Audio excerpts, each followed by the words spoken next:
안녕하세요. 김문선입니다. 저는 대웅대학에 근무하고 있고요. 오늘 교수님들하고 계신 걸 알아서 좀 많이 걱정이 되네요. 아직 학생이라 교수님들 앞에 있으면 학생 신분으로 들어가는 건 떨리고. 제가 오늘 말씀드릴 거는 저는 이제 주로 CMC라고 Chemistry, Manufacturing and Control이라고 해서 제조, 의약품 개발, 제조, 공정, 분석까지 관련된 부분을 주로 해왔었고요. 그래서 케미컬 의약품 쪽에 주로 많이 했었고, 첨가물 쪽은 대웅제약 여기서 지금 관여를 하게 됐습니다. 그래서 그 개발 사례는 저희 회사 개발 사례는 아니고요. 지식경제부 산하로 했던 쪽에 제가 자문을 하면서 같이 꼭 했던 쪽을 예를 들고요. 그래서 오늘 말씀드릴 거는 일단 IND를 하셔야 되니까 CTD에 관해서 좀 말씀을 드리고 그 다음에 사례를 좀 말씀드리도록 하겠습니다.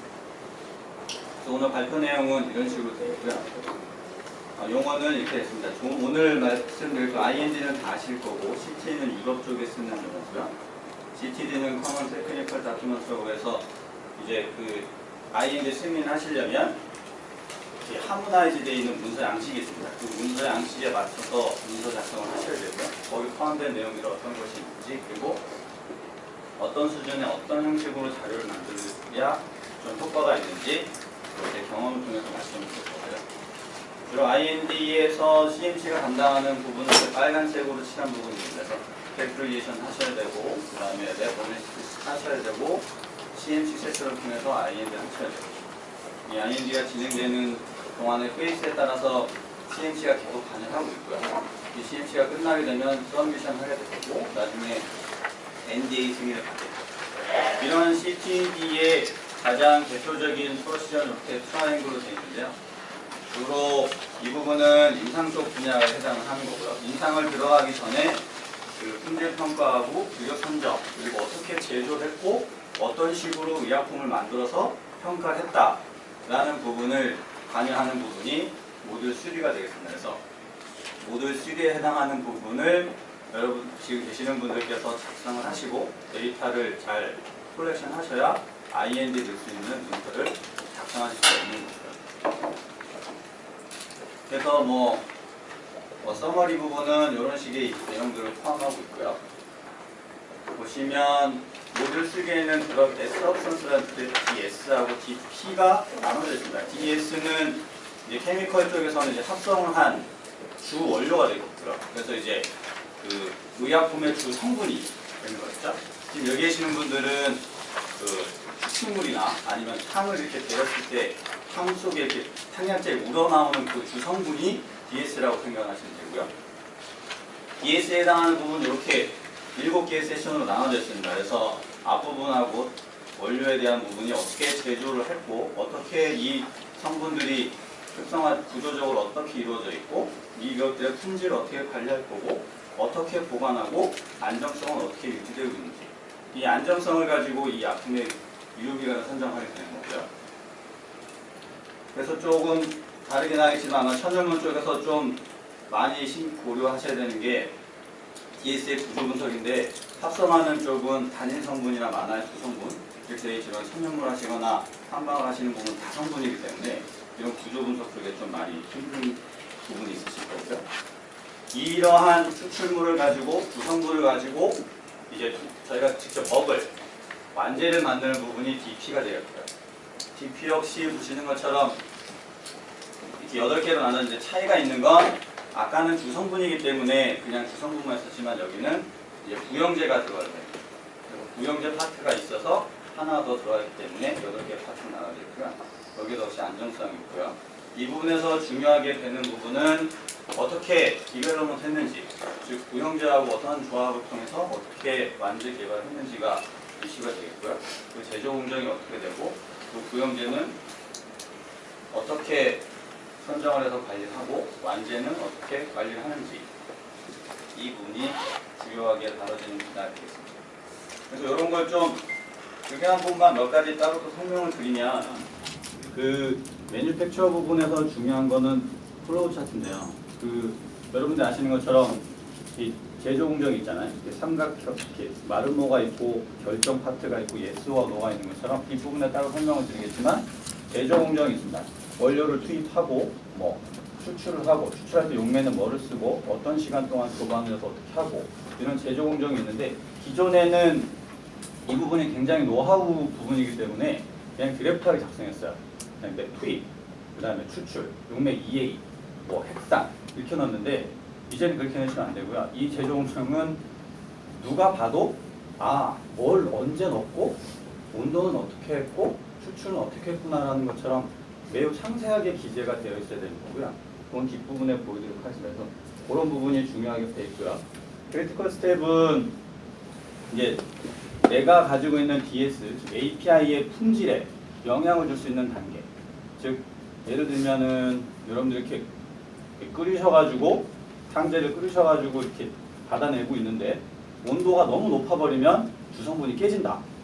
이런 경우는 크리티컬 프로세스가 되는 거거든요. 그럼 온도가 키 팩터가 될 거고 걔를 어떻게 관리해야 된다.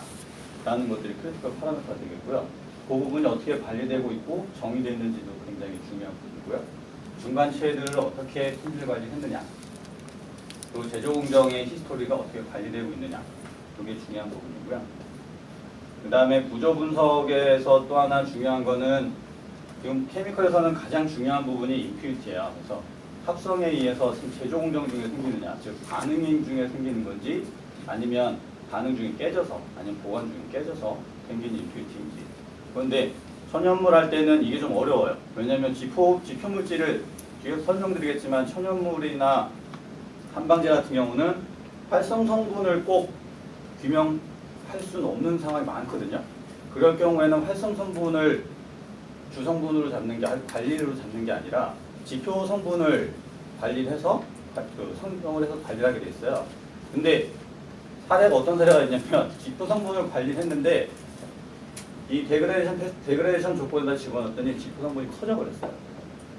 그럼 이게 분해 산물로 관리를 할 거냐 아니면 내 지표 성분이 그냥 증가한 걸로 관리를 할 거냐 이런 차이가 있기 때문에 천연물이나 이런 쪽을 하시는 분들은 이 데그레이션 패스웨이가 좀 민감한 사항이 될 수 있고요.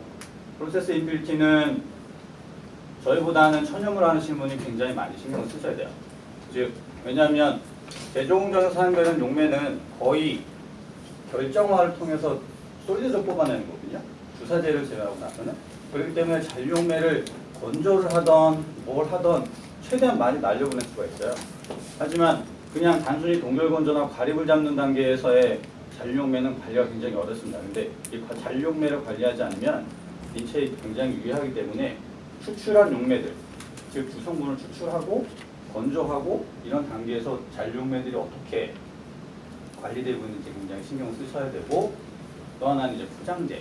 지금 뭐 포장재가 너무 좋아서 포장재도 저도 지금 한약을 먹고 있지만 뭐 매우 안전한 뭐 포장재라서 뭐 상관이 없다고 돼 있지만 이제 신규나 이런 걸 할 때는 포장재 접촉면에 따라서 내 그 주성분이나 품질에 영향이 있는지 없는지 다 보셔야 되고요.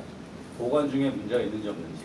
그러니까 저도 지금 한약을 먹고 있지만 물중탕에서 데펴 먹으라고 그러는데 저는 의약품을 하다 보니까 가끔씩 걱정돼요. 뜨거운 물을 부어도 괜찮은지 이게. 왜냐면 그래도 얘가 포장재가 안전하다고 써있는데 전 그 포장재 구성분이 뭔지 모르니까 거기서 혹시 용출이 돼가지고 제가 먹는데 같이 들어가지 않을까 이런 걱정이 있기 때문에 신약을 개발하시는 분들은 특히 그 분야에 신경을 많이 쓰셔야 됩니다.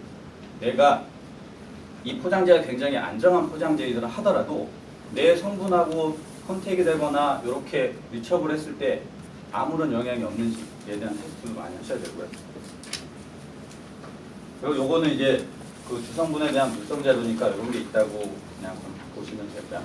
근데 주로 요 두 개는 이제 여러분들이 이제 정제로 만들 때 좀 관심을 두고 규격을 선정해서 보셔야 되는 부분이에요. 아마 이런 부분은 그 저보다는 다음에 발표하신 분 BDS 쪽이 전문가시기 때문에 좀 더 많이 될 것 같고요. 그 다음에 DP에서 또 신경 써야 될 부분은 역시 마찬가지로 계속 제조 공정이 어떻게 됐는지. 요거는 이제 주사제일 경우에 스테라일 프로세스가 있기 때문에 스테라일을 어떻게 할 건지. 제가 갔더니 한의원에서도 이렇게 주사를 놔주시더라고요. 여기다가 이렇게 이렇게 주사하고 있지도 않을 텐데. 근데 그거는 분명 주사제이기 때문에 이 스테라일 프로세스를 어떻게 관리할 건지. 그리고 신약으로 주사제를 만드실 경우에는 스테라일 프로세스가 밸리데이션이 무조건 돼 있어야 돼요. 그게 굉장히 중요한 사안이고요. 그게 이제 국내 이 허가를 받으실 거면 그냥 스테라일 프로세스 밸리데이션 보고서만 잘 가지고 계시면 돼요. 그래서 US랑 비슷하거든요. US 같은 경우는 뭐냐면 스테라일 프로세스가 밸리데이션이 돼 있는 공장, 그런 공장에서 제조 공정을 완수하면 스테라일 프로세스 보고서를 굳이 요구하지 않아요. 하지만 EU 같은 경우에는 스테라일이 다 공정이 다 돼 있고 거기에서 제조를 하지만 스테라일 프로세스에 대한 밸리데이션 리포트를 요구하는 상황이 있고요. 하지만 국내는 US를 주로 많이 쫓아가고 있기 때문에 스테라일 프로세스를 가지고 있고 공정에 대해서 밸리데이션이 돼 있는 데서 제조 생산하시면 이 부분은 문제없이 해결하실 수 있습니다. 이제 분석에서 관여하는 부분은 주로 이제 그런 거겠죠. 릴리즈 스펙하고 그다음에 안정성 동안에 어떻게 관리되고 있는지 그런 거랑 요거 Justification of Spec. 일단 신약이에요. 신약이고 여기 계시는 분들은 또 한방제로 기존에 없던 거를 만드시는 거예요. 왜냐하면 품질 관리 하셔야 되니까 규격 선정을 하셔야 되거든요. 뭐 제네릭 같은 경우에는 다 나와 있어요. 위험물질 A, B, C, D가 몇 프로 이하 관리하고 해야 되지만 신약이나 새로운 거를 하시는 분들은 그 규격을 일단 다 정하셔야 되거든요. 그러면 내가 정한 규격과 그 규격을 관리하는 분석법이 명확하다, 과학적으로 명백하다라는 저스티피케이션이 명백하게 써져 있지 않으면 안 돼요.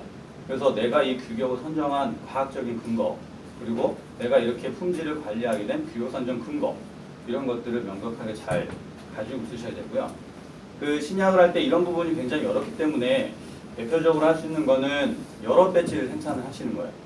그 여러 배지를 생산해서 저희가 관리해야 될 항목들을 드래프트로 작성해 놓으시고 그 규정 항목대로 품질 평가를 하셔서 배지별 결과를 보시고 간이 안정성을 하신 다음에 규격을 선정하시면 돼요.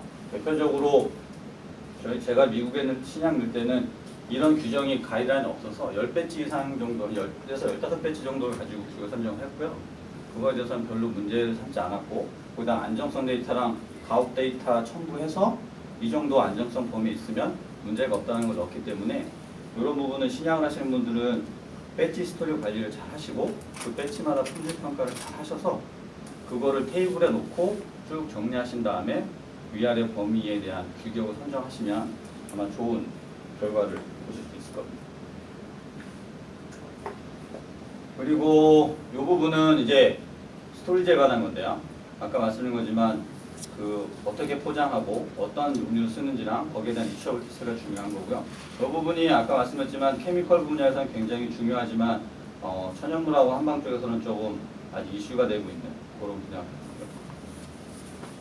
스테빌리티 데이터는 다 이제 안정성하고 그 셀프 라이프에 관여가 있는 거니까 필수로 다 작성을 하셔야 되고요.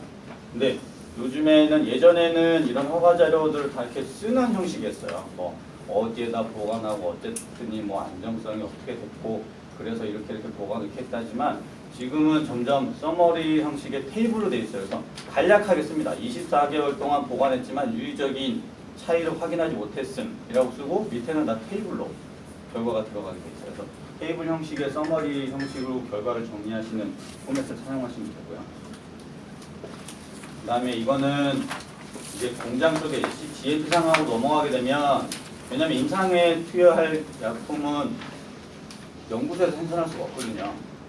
GMP에 준하는 곳에서 특히 또 CGMP에 준하는 곳에서 생산을 하라고 되어 있기 때문에 그 부분에서 관리해야 될 부분들이 당연히 제조 공정 중에 컨테미네이션 막는 거하고 그 다음에 또 환경이 어떤지 모니터링 하는 거 이 부분은 CGMP에다가 의뢰하시게 되면 그 부분에서 다 관리해 줄 거고요. 이것도 마찬가지고요. 릴리전 서머리. 근데 이제 신약을 하시는 경우에 이제 천연물이나 이런 쪽은 솔직히 물에 용해되는 것도 많고 잘 씻겨 나가기 때문에 그지 큰 문제가 되지 않는 경우가 많지만 지용성 물질을 추출해서 가능계에서 생산하는 경우에는 이 클리닝이 굉장히 중요하기 때문에 GMP 기관을 의뢰하실 때 어떻게 클리닝 하는지까지 정보를 같이 주시는 것도 하나의 스킬이에요. 그렇게 되면 그쪽에서도 굉장히 좋아하고 얼마만큼 과학적으로 이거에 대해서 많이 연구가 되는지 증명할 수 있는 자료가 되기 때문에 이런 부분에도 신경 써주시면 좋고요. 그 다음에 이거는 강우병이죠. 쉽게 말하면 그 제가 쓰는 원료 또는 이런 부원료 중에 동물 유래가 있는지, 만약에 동물 유래가 있게 되면 광우병에 대한 그 병이 뭐라 그럴까요? 옮길 수 있는 그런 균이 없다 라는 증명서류예요. 이거는 여러분들이 직접 하시는 게 아니고요. 그 이제 동물 유래를 구매하는 제공하는 쪽에다가 말씀을 하시면 이 서치를 줘요. BSE 케이스 프리 서치를 받으실 수 있으니까 그거를 받으셔서 관리하시면 됩니다. 이런 녹용 이런 거는 잘 모르겠어요. 녹용은 이거 한 번도 BSE 케이스 해본 적이 없어서. 그래서 이렇게 CTD에 이런 내용이 있는데 그럼 작성할 때 어떻게 하냐면 이런 식이에요. 그러니까 테이블로 다. 이건 앞에 제조처인데 제조처도 옛날에 쭉 썼는데 이제는 다 테이블로 해서 여기서는 뭐 했고 여기서는 뭐 했고 여기에서는 뭐 했다. 이런 식으로 다 테이블로 정리해서 해보고요. 뭐 이거는 서브셋에서 내용이 더 좋고 보시면 안정성이에요. 안정성은 제가 아까 말씀드린 저희는 아직까지 물론 EU하고 US가 점점 하모나이즈 하고 있어요. 같이 하자고. 그래서 프로세스 밸리데이션에 대해서는 EU가 먼저 발표를 하고 난 다음에 US가 그래 너희들의 말하는 PV 프로세스 밸리데이션 규정이 괜찮다 해서 US가 얘들한테 자기들이 요구하는 내용만 좀 더 첨부해서 지금 하모나이즈 했어요. 프로세스 밸리데이션에 대한 규정은. 그것처럼 지금 점점 하모나이즈 되고 있지만 아직까지 우리나라는 US 쪽을 많이 따르고 있어요. 그래서 허가자료 제출하시려면 최소 안정성 6개월 데이터가 필요한데 EU는 이런 식의 6개월 데이터를 요구하고 있고요. US는 이런 식의 데이터를 요청하고 있어요. 즉 EU 같은 경우에는 이런 식으로 써있지만 US 같은 경우에는 3개월 데이터만 정 급하면 3개월 데이터 갖고도 서미션을 할 수 있어요. 하지만 레코멘드는 12개월이고요. 그리고 일반적으로 내는 건 6개월의 가속 데이터까지는 포함하고서 제출하고요. 우리가 일정이 급하다고 하면 걔들 리뷰하는 동안에 우리가 이행하겠다는 약속을 문서에 포함을 하고 이행 약속에 대한 거를 포함해서 3개월 가지고 제출할 수도 있어요. 그리고 또 하나의 장점은 US는 생산 스케일 배지, 세 배지가 아닌 한 배지는 파일럿 배지를 포함할 수가 있어요. 그래서 조금 더 장점이 있어요. 빨리 제출하고 좀 할 수 있는 장점은 안정성 데이터 부분은 US가 좀 장점을 가지고 있어요. 근데 밑에 보시는 것처럼 점점 이런 식으로 선호하고 있다는 게 현재 상황입니다. 국내는 똑같아요. 국내도 그렇게 돼가지고 이거는 이제 안정성을 어떻게 할 건지에 대한 프로토콜인데요. 예전에는 이 프로토콜보다 결과를 위주로 굉장히 많이 봤어요. 근데 점점 과학적인 레셔널을 강조하는 상황이 되기 때문에 여러분들이 하시는 안정성이 얼마나 과학적으로 또는 계획적으로 계획이 되어 있는지를 따지고 보는 것도 요즘에 굉장한 추세이기 때문에 이런 테이블에서 샘플 수, 그 다음에 이때는 뭐 하겠고 그때 중간중간에 안 하는 것들이거든요. 이건 또 왜 안 하는지 이런 것들에 대한 설명을 다 포함해서 작성을 하셔야겠고요. 이 프로덕트 부분은 보시는 것처럼 아까 말씀드렸지만 가장 중요한 게 리서치션트고요. 부영제. 어떻게 할 거고 어떤 부영제를 쓸 거고 얘들은 어떤 상태인지. 부영제는 등재되어 있는 걸 쓰시는 게 좋아요. 부영제는 의약품 같은 경우는 사용하시는 부영제 리스트가 이렇게 정해져 있어요. 그래서 그게 몇 년 주기로 리스트업도 되고 거의 책자처럼 되어 있는 게 있는데 만약에 미국을 국내 같은 경우는 미국이든 EU든 등재되어 있는 거를 다 사용하시면 아무 문제 없지만 만약에 다른 나라로 가게 되시면 그 나라에 등재되어 있는 부영제를 쓰시는 게 가장 좋아요. 그래서 그 나라별로 부영제가 등록이 되어 있는지 확인하시고 부영제 연구를 같이 하시면 돼요. DP 부분은 아까 매니팩처 부분은 DS하고 중요하게 그런 식으로 같이 가고 있는 거고요. 이게 이제 매니팩처링 프로세스예요. 보시면 좀 흐리지만 이렇게 단계를 다 나눠. 이게 만약에 추출이면 뭐 핵산 추출, 아니면 여기 이제 써 있겠죠. 익스트랙션이라고. 익스트랙션 하면 여기 이제 제가 뭐 이렇게 나뭇잎이면 나뭇잎이 있어요. 뭐 얼마만큼 몇 킬로 투여하면 이쪽에서 EA가 들어와서 어떤 조건에서 뭐 온도가 몇 도에 RPM이 얼마 이런 식으로 스터링을 몇 시간 하고 위아래 층 분리를 하고 웨이스팅할 거 웨이스팅하고 콜렉션할 거 콜렉션하고 그 다음 단계로 넘어간다. 이런 식으로 누가 봐도 다 따라갈 수 있게끔 상세하게 작성이 돼 있어야 되고요. 그리고 중간중간에 IPC는 인프로세스 컨트롤이라고 해서 과연 이 단계가 잘 되고 있는지 관리를 해야 되잖아요. 왜냐면 제가 이렇게 막 추출하고 있는데 그 제한적으로 관리가 돼야 되기 때문에 제가 원하는 타겟이 EH층에 있어요. EH층에 몇 프로 이상이 올라와서 추출이 돼야 그 다음 단계 수율 넘어가도 문제가 없고 수율에 문제가 없다는 게 증명이 되는데 그걸 확인을 안 하고 그냥 EA 5시간 추출한다고 해서 5시간 추출하고 그 다음 단계에 넘어가 버리면 수율이든 품질이든 이상이 생길 수가 충분히 있거든요. 그러니까 중간중간에 인프로세스 컨트롤 관리하셔야 되고 그런 관리는 옆에 보시면 뭐 어떤 번호가 있는데 얘가 컨트롤 파트 부분에 가면 상세히 써 있어요. RPC 넘버 1은 LC를 이용해서 뭐 분석을 한다 아니면 GC를 이용해서 분석을 하는데 기준은 뭐 메인이 몇 프로 이상 아니면 뭐 중요한 뭐 지표 성분이 있다면 지표 성분이 퓨리티상 몇 프로 이상 포함되어 있으면 다음 스텝을 진행한다. 이런 식으로 되어 있기 때문에 인프로세스 컨트롤을 굉장히 신경을 많이 쓰셔야 돼요. 특히 그 추출을 많이 하실 건데 저도 공정상 추출을 많이 해봤지만 추출하면 인터페이스가 생겨요. 중간에만. 지금 소량을 하시면 별로 상관이 없는데 생산 스케일로 들어가게 되면 추출할 때 인터페이스가 굉장히 많이 생기거든요. 이거를 근데 그 부분을 다 측정을 해보면 제가 원하는 주성분이 또 꽤 많이 있어요. 근데 이거를 버릴 거냐 가져갈 거냐에 대한 고민들이 굉장히 많아지거든요. 근데 제가 레코멘드하는 건 버리시는 게 좋아요. 그 익스트랙션, 그 인터페이스 부분을 같이 그 다음 스텝에 집어넣게 되면 그거에 대한 클리닝이나 제거하는 프로세스가 점점 더 길어지더라고요. 제 경험상은. 그렇기 때문에 수요를 좀 까먹더라도 인터페이스는 그냥 버리는 게 좋고 가장 베스트는 그렇게 되면 어려움이 있으니까 익스트랙션 할 때 솔트를 집어넣어서 포화를 시킨다든가 이게 폴라리티를 좀 극과 극을 만들어서 인터페이스를 최대한 줄이는 방법을 쓰시는 것도 또 하나의 방법입니다. 그래서 인터페이스를 줄이는 것도 수율하고 품질 관리에 굉장히 좀 영향을 주는 팩트라고 볼 수가 있어요. 지금은 눈에 안 보이시지만 만약에 1루베, 2루베 막 10루베 이런 데에서 추출한 다음에 중간에 이만한 관이 있어요. 유리관이. 거기서 이렇게 충분히를 하는 거거든요. 이렇게 계속 열었다 닫았다 하면서. 나중에 보시면 이만한 관 전체가 인터페이스로 꽉 차는 경우가 있죠. 그렇기 때문에 추출하시는 분들은 그런 거 좀 신경을 많이 쓰시면 되고요. 아까 말씀드린 것처럼 모든 게 다 테이블로 관리가 되고 있고 히스토리를 이렇게 다 관리해요.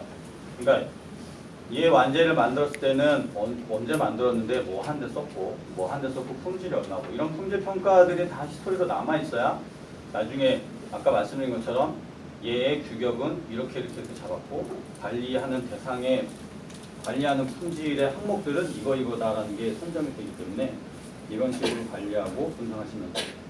그 예를 하나 보여드리면 이런 식인 거예요. 얘는 물론 합성이긴 하지만 그 소년물 쪽은 이거 넣으려고 했더니 그 여기 좀 너무 가려야 될 게 많아가지고 제가 그냥 이걸로 넣었어요. 보시는 것처럼 그 단계별로 솔리드로 나오는 경우가 있어요.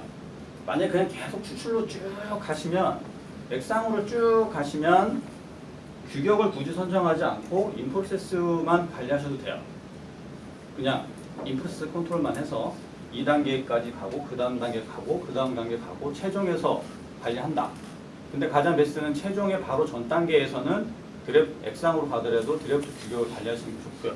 하지만 중간에 솔리드 단계를 거쳐가는 공정이 있으면 그 솔리드 단계는 무조건 규격 선정을 하셔야 돼요. 근데 그게 뭐 엄청나게 드래프트하게 잡으시라는 게 아니라 뭐 세분화해서 잡으라는 게 아니라 내가 원하는 지표 성분이 어느 정도 이상의 수준을 가지고 있는지에 대한 인프로세스 컨트롤을 한 거에 대한 규격 평가를 따로 가지고 계셔야 돼요. 그래서 인프로세스는 인프로세스대로 하시고 솔리드로 나온 솔리드 폼에 대해서는 규격 평가를 별도로 하시고 그래서 각각을 관리하셔야 되고요. 그냥 아까 말씀드린 것처럼 액상으로 쭉 추출해서 쭉 가는 경우라면 그냥 인프로세스만 하시다가 최종 바로 전에 전 단계에서는 규격 관리를 하시는 게 제가 추천드리는 방법입니다. 왜냐하면 이 규격 관리에 대한 규정은 없어요. 어디서 꼭 규격을 관리하고 꼭 관리하라는 건 없지만 제가 여태까지 한 거에서 보면 이런 합성 의약품은 이 API 바로 전 단계는 DS 바로 전 단계는 거의 DS하고 똑같이 관리하라고 해요. 그만큼 세분화해서 항목을 세분화하고 품질 관리를 타이트하게 하라고 돼 있고 이 앞 단계의 규격들은 뭐 함량을 포함하고 순도를 관리할 정도의 규격이면 됩니다. 근데 액상으로 쭉 가는 경우에는 마지막 단계, 바로 전 단계에서 그래도 내가 원하는 타겟 성분이 어느 정도 이상이 포함되고 있어야 된다라는 그런 정도의 그 규격 관리는 하라고 레코멘드를 받았기 때문에 그런 식으로 적용하시면 될 것 같습니다. 그래서 성적서는 뭐 이런 식으로 이거는 연구 단계에서 이렇게 했지만 GMP 왜냐면 연구 단계에서 선정된 이 규격이 절대적이진 않아요. 계속 스케일업 하면서 또 바뀔 수도 있고 스케일업 하는 중간중간에 제조 공정이 또 바뀔 수도 있고요. 하지만 제가 듣기로는 여기서 하시는 연구는 바로 인상 3상으로 넘어간다고. 천연물 같은 경우는 1상하고 3상을 주로 하거든요. 2상은 안 하고 1, 3상을. 여기 계시는 분들은 제가 잘 모르겠지만 어쨌든 3상으로 바로 가신다고 하면 키 프로세스 밸리데이션이 돼 있어야 돼요. 그래야지 제가 재현성 있는 비율이든 지표 성분이든 비율이 일정하게 재현성 있게 나온다는 게 증명이 되기 때문에 그렇게 되기 때문에 GMP에 대한 여기로 바로 넘어가긴 하겠지만 중간에 관리하는 여기에서 넘어갈 때 어떤 식의 변경이 됐는지 관리를 잘 하고 히스토리를 잘 가지고 계셔야 돼요. 그래서 이건 공장에서 이렇게 나온 거죠. 구조 분석은 이런 식으로 데이터를 첨부하시면 돼요.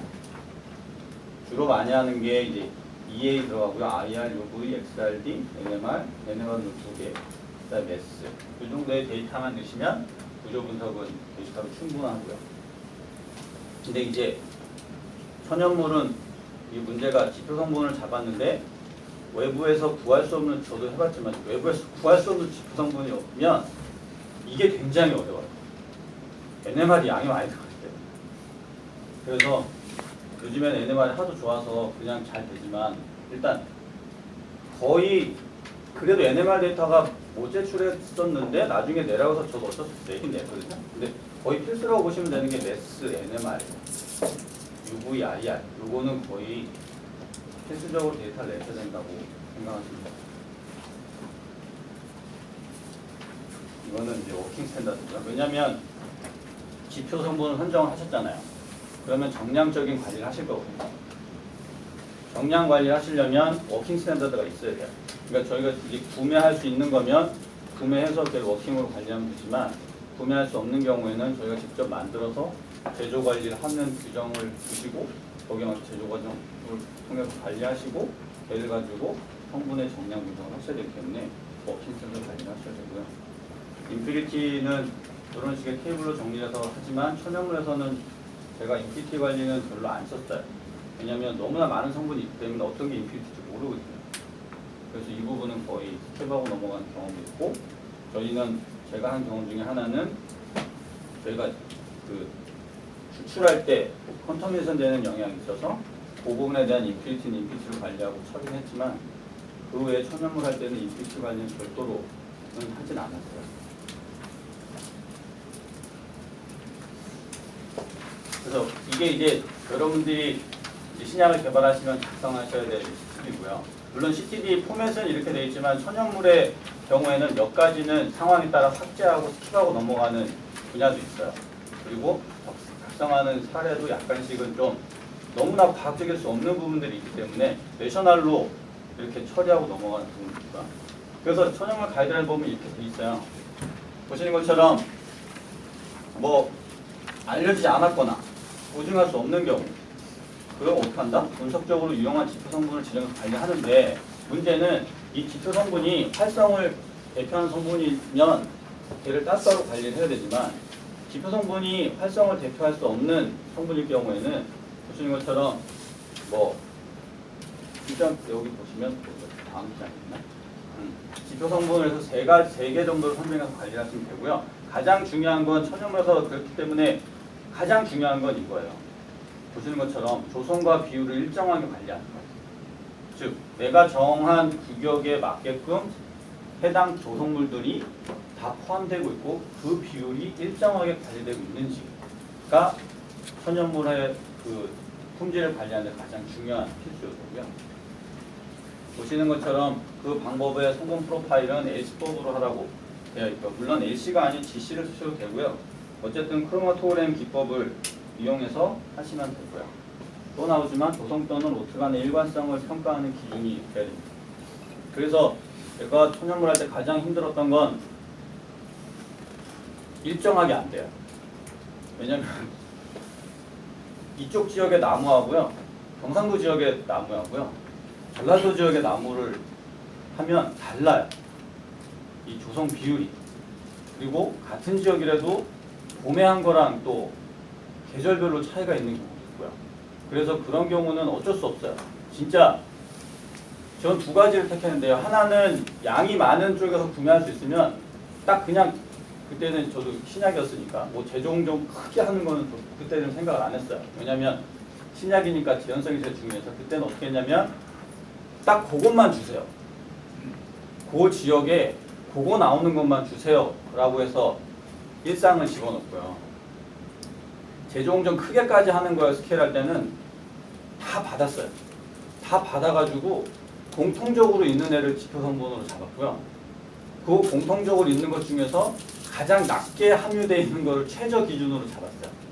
그리고 그걸 기준으로 잡고 밸리데이션을 다 했고요. 그래서 이 이상이 포함되고 있으면 관리가 가능하다는 규격으로 선정해서 제출했었던 적도 있고요. 그래서 그거는 상황에 따라 다른데 그래서 계속 얘기 드리는 거지만 이게 일관성 있는 게 되는 게 굉장히 중요하고 그거에 맞게 기준 선정하는 게 중요하고요. 그렇게 우리도 보시면 다 그런 얘기들이 있는 거고요. 전 아직 여기까지는 안 가봤어요. 제가 이거는 그래서 그냥 있는 걸 적어놓은 거지만 이거는 제가 모르겠어요. 왜냐면 한약재는 여러 개가 들어가잖아요. 감초도 들어가고 막 이렇게 한 다음에 끓이는 거니까 그 부분은 제가 개수를 몇 개 설정해야 되는데 경험이 없어서 제가 답변은 못 드리겠어요. 근데 두 개의 성분일 경우까지는 하면 여기까지는 돼요.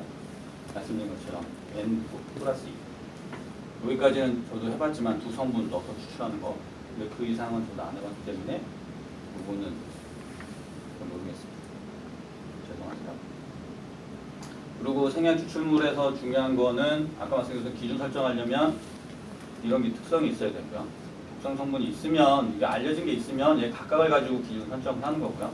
없는 경우에는 아까 말씀드린 것처럼 지표 성분을 가지고 선정을 하는 거고요. 완제의약품은 당연히 얘가 어느 정도 프로필상으로 품질을 유지하고 있는지가 중요한 거니까 얘는 필히 관리를 해야 되고 제조 공정 방법하고 공정 관리하고 안전성을 진행을 하셔야 됩니다. 이상이 제가 오늘 짧게 말씀드릴 수 있는